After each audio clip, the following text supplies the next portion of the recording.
Hello प्यारे छात्रों, अगर आप लोग भी बिहार बोर्ड मैट्रिक परीक्षा 2027 में देने वाले हैं तो ये वीडियो बिल्कुल आपके लिए है, क्योंकि आज की इस वीडियो में हमने सोशल साइंस के 50 बहुत ही विविध ऑब्जेक्टिव क्वेश्चन लेके आया हूं जो आपकी परीक्षा में बार बार पूछे जाते हैं। तो सभी प्रश्न इंपोर्टेंट होने वाले हैं, सभी प्रश्नों को आप लोग को ध्यान से देखना है। तो चलिए हम लोग पहले प्रश्न की ओर बढ़ते हैं। छात्रों, हमारा सामाजिक विज्ञान का जो पहला प्रश्न है, रक्त एवं लौह नीति का अवलंबन किसने किया था? बताओ, रक्त एवं लौह नीति का अवलंबन किसने किया था? तो रक्त एवं लौह नीति का अवलंबन जो था बिस्मार्क ने किया था। याद रखना, option C is right answer. बहुत ही विविध ऑब्जेक्टिव क्वेश्चन है। छात्रों, अगर पहली बार आप हमारे वीडियो को देख रहे हैं, अभी तक हमारे चैनल को सब्सक्राइब नहीं किया है तो सब्सक्राइब भी कर लीजिए, और साथ में अगर आपका जिन भी क्वेश्चन का आंसर पहले से पता है, आप कमेंट बॉक्स में उसका आंसर भी लिखते चलिए। इनसे एक कॉन्फिडेंस अंदर आता है जो परीक्षा हॉल में बहुत ही काम आता है। तो चलिए 2 नंबर सवाल की ओर बढ़ते हैं। हमारा जो दूसरा सवाल है, फ्रैंकफर्ट की संधि कब हुई थी? बताओ, फ्रैंकफर्ट की संधि कब हुई थी? तो छात्रों याद रखना, फ्रैंकफर्ट की संधि 1871 ईस्वी में हुआ था। बहुत ही इंपॉर्टेंट ऑब्जेक्टिव क्वेश्चन ये भी है। फ्रैंकफर्ट की संधि 1871 ईस्वी में हुआ था, तो option D is right answer. चलो 3 नंबर क्वेश्चन की ओर बढ़ते हैं। 3 नंबर क्वेश्चन है, दास कैपिटल का प्रकाशन किस वर्ष हुआ था? बताओ, दास कैपिटल का प्रकाशन किस वर्ष हुआ था? तो दास कैपिटल का प्रकाशन 1867 ईस्वी में हुआ था। याद रखना, दास कैपिटल का प्रकाशन 1867 ईस्वी में हुआ था। काफी विविध ऑब्जेक्टिव क्वेश्चन ये है, ये तो पूछेगा ही पूछेगा। तो option C is right answer. चलो 4 नंबर क्वेश्चन की ओर बढ़ते हैं। चौथा क्वेश्चन है, वियतनाम में टोकिन फ्री स्कूल की स्थापना कब हुई थी? बताओ, वियतनाम में टोकिन फ्री स्कूल की स्थापना कब हुआ था? तो 1907 ईस्वी में हुआ था। याद रखना, 1907 ईस्वी में हुआ था। Option A is right answer. चलो अगले क्वेश्चन के ऊपर। अगला क्वेश्चन है 5 नंबर, असहयोग आंदोलन का प्रस्ताव कांग्रेस के किस अधिवेशन में पारित हुआ था? बताओ, काफी इंपॉर्टेंट ये भी है। असहयोग आंदोलन का जो प्रस्ताव था कांग्रेस के किस अधिवेशन में पारित हुआ था? तो कांग्रेस के सितंबर 1920 में जो कोलकाता में अधिवेशन हुआ था, याद रखना, सितंबर 1920 में कोलकाता में जो अधिवेशन हुआ था उसी में पारित हुआ था। तो option A is right answer. सभी इंपॉर्टेंट ऑब्जेक्टिव होने वाले हैं। तो चलिए अगले क्वेश्चन के बढ़ते हैं। छात्रों, अगला क्वेश्चन है 6 नंबर, राष्ट्रीय स्वयंसेवक संघ की स्थापना कब और किसने किया था? बोल रहा है राष्ट्रीय स्वयंसेवक संघ की स्थापना कब और किसने किया था? तो इसका जो आंसर हो जाएगा ऑप्शन बी, 1925 में केबी हेडगेवार ने किया था। याद रखना, राष्ट्रीय राज्य सेवक आरएसएस की स्थापना 1925 में केबी हेडगेवार ने किया था। Option B is right answer. बहुत ही इंपॉर्टेंट ऑब्जेक्टिव ये भी था। चलिए अगले क्वेश्चन की ओर। अगला क्वेश्चन है 7 नंबर, प्राचीन काल में किस स्थल मार्ग से एशिया और यूरोप का व्यापार होता था? बोल रहा है प्राचीन काल में किस स्थल मार्ग से एशिया और यूरोप का व्यापार होता था? तो इसका आंसर बता देना है रेशम मार्ग से, यानी रेशम मार्ग से प्राचीन काल में एशिया और यूरोप का व्यापार होता था। Option B is right answer. चलो अगले क्वेश्चन के बाद। अगले क्वेश्चन है, गुटेनबर्ग ने सर्वप्रथम किस पुस्तक की छपाई की थी? बताओ, गुटेनबर्ग ने सर्वप्रथम किस पुस्तक की छपाई किया था? तो बाइबिल का छपाई किया था सबसे पहले गुटेनबर्ग ने। याद रखना, बाइबिल का छपाई किया था सबसे पहले गुटेनबर्ग ने। तो चलिए option D is right answer. चलो अगले क्वेश्चन के बाद। अगला क्वेश्चन 9 नंबर, सौर ऊर्जा निम्नलिखित में से कौन संसाधन है? सौर ऊर्जा निम्नलिखित में से कौन सा संसाधन है? तो सौर ऊर्जा जो है नवीकरणीय संसाधन है। सौर ऊर्जा नवीकरणीय संसाधन है। Option B is right answer. चलो 10 नंबर क्वेश्चन के बाद। 10 नंबर क्वेश्चन है, देश में सर्वाधिक वर्षा कहाँ होती है? देश में सर्वाधिक वर्षा कहाँ होता है? तो देश में जो सबसे अधिक वर्षा होता है वो चेरापूंजी में होता है। याद रखना, देश में जो सबसे अधिक वर्षा होता है वो चेरापूंजी में होता है। Option B is right answer. चलो 11 नंबर क्वेश्चन को देख लेते हैं। 11 नंबर क्वेश्चन है, बोल रहा है कुल जल का कितना प्रतिशत भाग महासागरों में निहित है? कुल जल का कितना प्रतिशत भाग महासागरों में निहित है? तो 96.5%, यानी 96.5% भाग महासागर में निहित है। तो option C is right answer. चलो अगले क्वेश्चन के ऊपर। अगला क्वेश्चन है 12 नंबर, भारत का राष्ट्रीय पक्षी निम्नलिखित में से कौन से हैं? भारत का राष्ट्रीय पक्षी निम्नलिखित में से कौन सा है? तो मयूर है भारत का राष्ट्रीय पक्षी। याद रखना, option C is right answer. चलो 13 नंबर क्वेश्चन के ऊपर। 13 निम्नलिखित में से कौन सा उद्योग चूना पत्थर को कच्चे माल के रूप में प्रयोग किया करता है? बोल रहा है निम्नलिखित में से कौन सा उद्योग चूना पत्थर को कच्चे माल के रूप में प्रयोग करता है? तो सीमेंट कच्चे माल के रूप में प्रयोग करता है। Option C is right answer. चलो 14 नंबर क्वेश्चन को देखते हैं। 14 नंबर क्वेश्चन है, भारत में किस स्थान पर पहला परमाणु ऊर्जा केंद्र स्थापित किया गया था? बताओ, भारत में किस स्थान पर पहला परमाणु ऊर्जा केंद्र स्थापित किया गया था? तो तारापुर में किया गया था। याद रखना, option D is right answer. चलो 15 नंबर क्वेश्चन को देखते हैं। 15 नंबर क्वेश्चन है, बिहार में नहरों द्वारा सर्वाधिक सिंचाई किस जिले में होती है? बिहार में नहरों द्वारा सर्वाधिक सिंचाई किस जिले में होता है? तो रोहतास में होता है। याद रखना, option A is right answer. चलो 16 नंबर क्वेश्चन को देखते हैं। 16 नंबर क्वेश्चन है, बिहार में कितने प्रतिशत भौगोलिक क्षेत्रों में वन का फैलाव है? बिहार में कितने प्रतिशत भौगोलिक क्षेत्रों में वन का फैलाव है? तो 7%। याद रखना, option D is right answer. चलो 17 नंबर क्वेश्चन को देखते हैं। 17 नंबर क्वेश्चन है, संजय गांधी जैविक उद्यान किस नगर में स्थित है? तो संजय गांधी जैविक नगर उद्यान पटना में स्थित है, सबको पता होगा। Option D is right answer. चलो अगले क्वेश्चन को। अगला क्वेश्चन है, संघराज की विशेषता निम्नलिखित में से कौन सी नहीं है? संघराज का विशेषता निम्नलिखित में से कौन सी नहीं? तो इकहरी शासन व्यवस्था जो है संघराज का विशेषता नहीं है। तो option C is right answer. चलो 19 नंबर क्वेश्चन को देखते हैं। 19 नंबर क्वेश्चन है, भारत में संघ एवं राज्यों के बीच अधिकारों का विभाजन कितनी सूचियों में हुआ है? बोल रहा है भारत में संघ एवं राज्यों के बीच अधिकारों का विभाजन कितनी सूचियों में हुआ है? तो संघीय सूची, राज्य सूची और समवर्ती सूची, यानी 3 सूचियों में हुआ है। याद रखना, संघीय सूची, राज्य सूची और समवर्ती सूची। तो option A is right answer. चलो अगले क्वेश्चन के बाद। अगला क्वेश्चन है 20 नंबर, भारत में कहां औरतों के लिए आरक्षण की व्यवस्था है? बताओ, भारत में कहां औरतों के लिए आरक्षण का व्यवस्था है? तो पंचायती राज संस्थाएं में औरतों के लिए आरक्षण की व्यवस्था है। याद रखना, बहुत ही इंपॉर्टेंट ऑब्जेक्टिव ये भी है।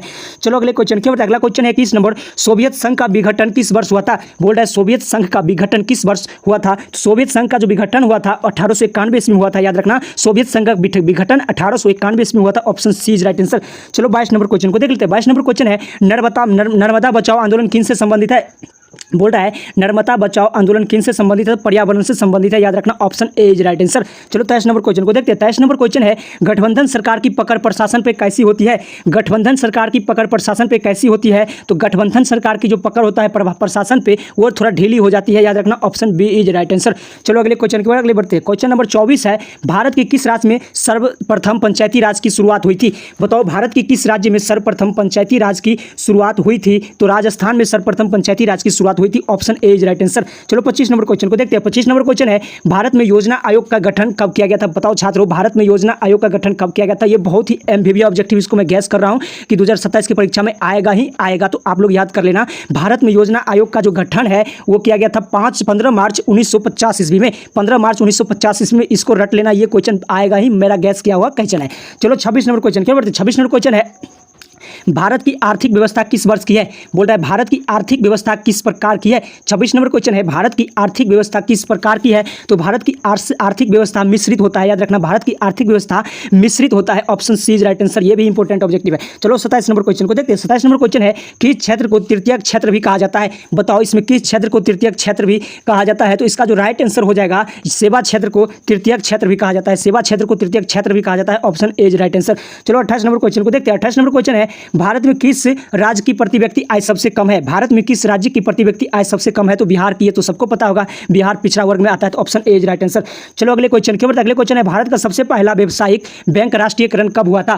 बोल रहा है भारत का सबसे पहला व्यावसायिक बैंक राष्ट्रीयकरण कब हुआ था? तो इसका जो होगा 1969 में हुआ था। भारत का सबसे पहला व्यावसायिक बैंक राष्ट्रीयकरण 1969 में हुआ था। Option B is right answer. चलो 30 नंबर क्वेश्चन को देखते हैं। 30 नंबर क्वेश्चन है विनिमय का सर्वोत्तम माध्यम क्या है? विनिमय का सर्वोत्तम माध्यम क्या है? तो विनिमय का सर्वोत्तम माध्यम मुद्रा है, पैसा है, तो option C is right answer. चलो 31 नंबर क्वेश्चन को देखते हैं। 31 नंबर क्वेश्चन है वैश्वीकरण का अर्थ क्या होता है? वैश्वीकरण का अर्थ क्या हो जाता है? तो वैश्वीकरण का अर्थ होता है व्यापार, पूंजी, तकनीक, हस्तांतरण द्वारा वैश्विक अर्थव्यवस्था के समन्वय में, तो उसे वैश्वीकरण कहते हैं। Option B is right answer. चलो 32 नंबर क्वेश्चन को देखते हैं। 32 नंबर क्वेश्चन है उपभोक्ता अधिकार दिवस प्रति वर्ष कब मनाया जाता है? बोल रहा है उपभोक्ता अधिकार दिवस प्रति वर्ष कब मनाया जाता है? तो उपभोक्ता अधिकार दिवस प्रति वर्ष 15 मार्च को मनाया जाता है, याद रखना। Option B is right answer. चलो अगले क्वेश्चन की ओर बढ़ते हैं। अगला क्वेश्चन है इनमें से कौन सी प्राकृतिक आपदा नहीं है? बताओ इनमें से कौन सी प्राकृतिक आपदा नहीं है? जैसे हो गया सुनामी, बाढ़, भूकंप और आतंकवाद। तो छात्रों इनमें जो होगा आतंकवाद जो होगा वो प्राकृतिक आपदा नहीं है, ये मानव जनित आपदा होता है, तो option D is right answer. चलो अगले क्वेश्चन के ऊपर 34 नंबर क्वेश्चन है महासागर के तली पे होने वाले कंपन को किस नाम से जाना जाता है? महासागर के तली पे होने वाले कंपन को सुनामी के नाम से जाना जाता है। Option C is right answer. चलो 35 नंबर क्वेश्चन की ओर देखते हैं। 35 नंबर क्वेश्चन है यंग यूरोप की स्थापना किसने किया था? तो यंग यूरोप की स्थापना मेजनी ने किया था, याद रखना। यंग यूरोप की स्थापना मेजनी ने किया था। Option B is right answer. चलो 36 नंबर क्वेश्चन को देखते हैं। 36 नंबर क्वेश्चन है कार्ल मार्क्स का जन्म कहां हुआ था? बताओ कार्ल मार्क्स का जन्म कहां हुआ था? तो जर्मनी में हुआ था, क्योंकि जर्मनी का ही था कार्ल मार्क्स, तो option B is right answer. चलो 37 नंबर क्वेश्चन को देखते हैं। 37 नंबर क्वेश्चन है जलियांवाला बाग हत्याकांड की जांच के लिए सरकार ने किस समिति का गठन किया था? बोल रहा है जलियांवाला बाग हत्याकांड की जांच के लिए सरकार ने किस समिति का गठन किया था? तो बताओ इसका आंसर क्या हो जाएगा? तो हंटर समिति, याद रखना। जलियांवाला बाग हत्याकांड की जांच के लिए सरकार ने हंटर समिति का गठन किया था, बहुत ही इंपॉर्टेंट ऑब्जेक्टिव, तो option A is right answer. चलो 38 नंबर क्वेश्चन को देख लेते हैं। 38 नंबर क्वेश्चन है सेफ्टी लैंप के आविष्कारक कौन है? बताओ सेफ्टी लैंप के आविष्कारक कौन है? तो सेफ्टी लैंप का आविष्कारक हैम्फ्री डेवी है। सेफ्टी लैंप का आविष्कारक हैम्फ्री डेवी है, तो option C is right answer. चलो 39 नंबर क्वेश्चन को देख लेते हैं। 39 नंबर क्वेश्चन है विश्वव्यापी आर्थिक संकट किस वर्ष आरंभ हुआ था? विश्वव्यापी आर्थिक संकट किस वर्ष आरंभ हुआ था? तो 1929 में ही आरंभ हो गया था विश्वव्यापी आर्थिक संकट। Option C is right answer. चलो 40 नंबर क्वेश्चन को देखते हैं। 40 नंबर क्वेश्चन है गिरमिटिया मजदूर बिहार के किस क्षेत्र से बाहर भेजे जाते थे? बताओ गिरमिटिया मजदूर बिहार के किस क्षेत्र से बाहर भेजे जाते थे? तो ये जो है पश्चिमी क्षेत्र से बाहर भेजे जाते थे। गिरमिटिया मजदूर बिहार के पश्चिमी क्षेत्र से बाहर भेजे जाते थे, तो option B is right answer. चलो 41 नंबर क्वेश्चन को देख लेते हैं। 41 नंबर क्वेश्चन है वर्नाक्यूलर प्रेस एक्ट को किसने रद्द किया था? बताओ वर्नाक्यूलर प्रेस एक्ट को किसने रद्द किया था? तो इसका जो राइट आंसर हो जाएगा दोस्तों, लॉर्ड रिपन ने वर्नाक्यूलर प्रेस एक्ट को रद्द किया था। 41 नंबर क्वेश्चन का आंसर हो जाएगा, लॉर्ड रिपन ने वर्नाक्यूलर प्रेस एक्ट को रद्द किया था। तो option B is right answer. चलो 42 नंबर क्वेश्चन को देख लेते हैं। 42 नंबर क्वेश्चन है, भारत में पहला जूट मिल कहां स्थापित किया गया था? बताओ, भारत में पहला जूट मिल कहां स्थापित किया गया था? तो छात्रों याद रखना, भारत में जो पहला जूट मिल था वो दिल्ली में स्थापित किया गया था। Option B is right answer. चलो 43 नंबर क्वेश्चन को देखते हैं। 43 नंबर क्वेश्चन है, देश में तांबे का कुल भंडार कितना है? बताओ, भारत देश में तांबे का कुल भंडार कितना है? तो तांबे का जो कुल भंडार है 125 करोड़ टन। याद रखना, देश में तांबे का कुल भंडार 125 करोड़ टन है। तो option B is right answer. चलो अगले क्वेश्चन की ओर। अगला क्वेश्चन है 44 नंबर, यूरेनियम का प्रमुख उत्पाद स्थल कौन सा है? बताओ, यूरेनियम का प्रमुख उत्पादक स्थल कौन सा है? तो जादूगोरा है। याद रखना, यूरेनियम का जो प्रमुख उत्पादक स्थल है वो जादूगोरा है। तो option D is right answer. चलो 45 नंबर क्वेश्चन को देखते हैं। 45 नंबर क्वेश्चन है, किस फसल को उजला सोना कहा जाता है? बहुत ही ऑब्जेक्टिव क्वेश्चन, किस फसल को उजला सोना कहा जाता है? तो कपास को उजला सोना कहा जाता है, क्योंकि कपास उजला होता है। तो option B is right answer. चलो अगले क्वेश्चन की ओर। अगला क्वेश्चन है 46 नंबर क्वेश्चन, भारत में सबसे लंबा बांध कौन सा है? बताओ, भारत में सबसे लंबा बांध कौन सा है? तो भारत का जो सबसे लंबा बांध है हीराकुंड बांध है। Option C is right answer. चलो 47 नंबर क्वेश्चन को देखते हैं। 47 नंबर क्वेश्चन है, निम्नलिखित में से कौन सा राष्ट्रीय दल नहीं है?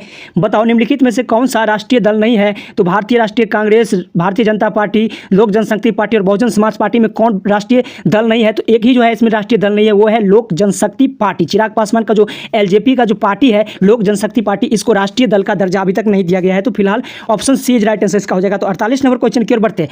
48 नंबर क्वेश्चन है, अधिकार सूचना का अधिकार संबंधी आंदोलन शुरुआत कहाँ से हुई थी? बताओ, सूचना का अधिकार संबंधी आंदोलन की शुरुआत कहाँ से हुई थी? तो राजस्थान से ही हुआ था। Option A is right answer. चलो 49 नंबर क्वेश्चन को देखते हैं। 49 नंबर क्वेश्चन है, व्यावसायिक बैंकों का राष्ट्रीयकरण कब किया गया था? बहुत ही ऑब्जेक्टिव क्वेश्चन बोल रहा है, व्यावसायिक बैंकों का राष्ट्रीयकरण कब किया गया था? तो इसका राइट आंसर हो जाएगा 1969 में व्यावसायिक बैंकों का राष्ट्रीयकरण किया गया था 1969 ईस्वी में। Option A is right answer. चलो 50 नंबर क्वेश्चन को देखते हैं। 50 नंबर क्वेश्चन है, सुनामी का मुख्य कारण क्या होता है? बताओ, सुनामी का मुख्य कारण क्या होता है? तो सुनामी का मुख्य कारण होता है समुद्र में भूकंप आना। समुद्र में जब भूकंप आता है तो सुनामी आता है। तो यही होता है मुख्य कारण। तो छात्रों, ये थी 50 बहुत ही सामाजिक विज्ञान का खतरनाक भी ऑब्जेक्टिव क्वेश्चन।